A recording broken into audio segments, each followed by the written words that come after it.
1775, the American Revolutionary War began as the American colonies sought to detach from England and its oppressive monarchy. Though many reasons are cited for the revolution, one in particular sticks out as the prime cause: that King George III of England outlawed the interest-free, independent currency the colonies were producing and using for themselves, in turn forcing them to borrow money from the Central Bank of England at interest, immediately putting the colonies into debt. And as Benjamin Franklin later wrote, the refusal of King George III to allow the colonies to operate an honest money system which freed the ordinary man from the clutches of the money manipulators was probably the prime cause of the revolution. In 1783, America won its independence from England. However, its battle against the central bank concept and the corrupt, greed-filled men associated with it had just begun. So what is a central bank? A central bank is an institution that produces the currency of an entire nation.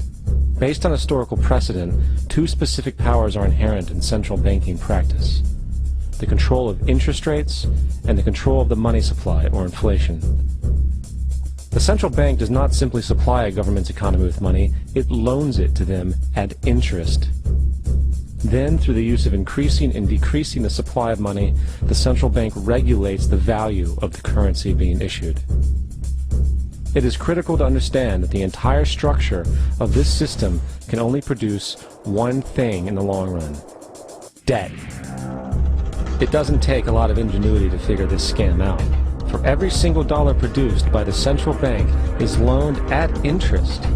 That means every single dollar produced is actually the dollar plus a certain percent of debt based on that dollar. And since the central bank has the monopoly over the production of the currency for the entire country, and they loan each dollar out with immediate debt attached to it, where does the money to pay for the debt come from? It can only come from the central bank again, which means the central bank has to perpetually increase its money supply to temporarily cover the outstanding debt created, which in turn, since that new money is loaned out at interest as well, creates even more debt. The end result of this system without fail is slavery, for it is impossible for the government and thus the public to ever come out of the self-generating debt. The founding fathers of this country were well aware of this.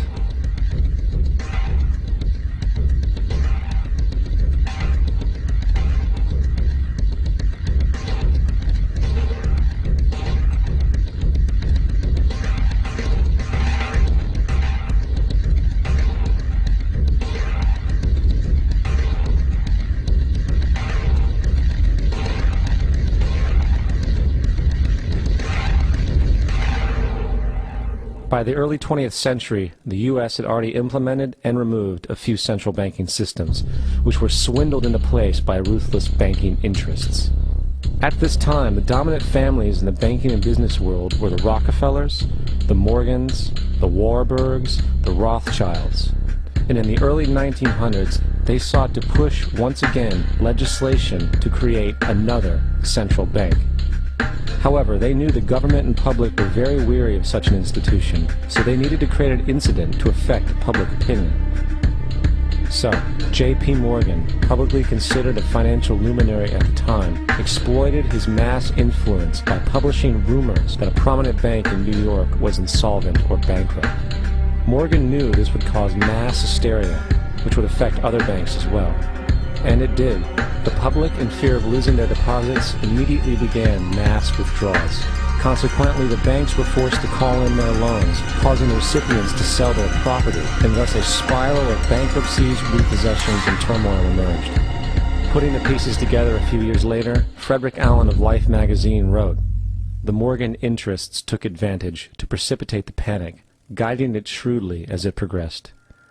Unaware of the fraud, the Panic of 1907 led to a congressional investigation headed by Senator Nelson Aldrich, who had intimate ties to the banking cartels and later became part of the Rockefeller family through marriage.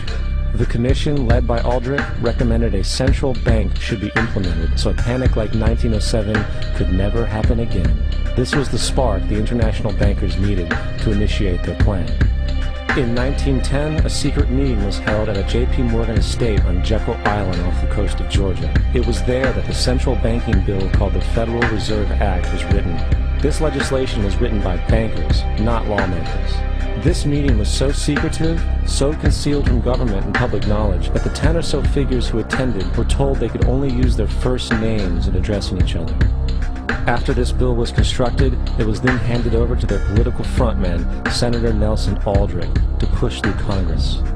And in 1913, with heavy political sponsorship by the bankers, Woodrow Wilson became president, having already agreed to sign the Federal Reserve Act in exchange for campaign support.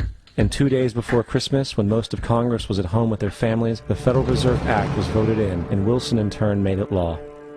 Years later, Woodrow Wilson wrote, in regret,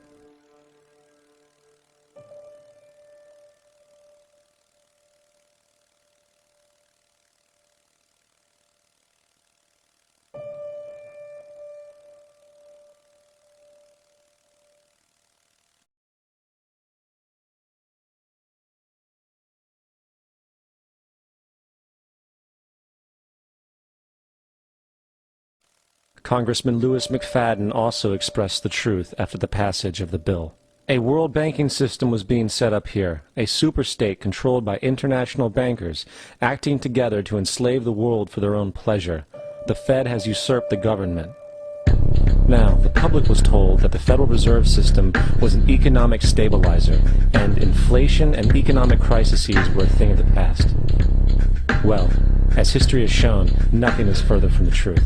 The fact is, the international bankers now had a streamlined machine to expand their personal ambitions. It's alive! It's alive! It's alive! For example, from 1914 to 1919, the Fed increased the money supply by nearly 100%, resulting in extensive loans to small banks and the public.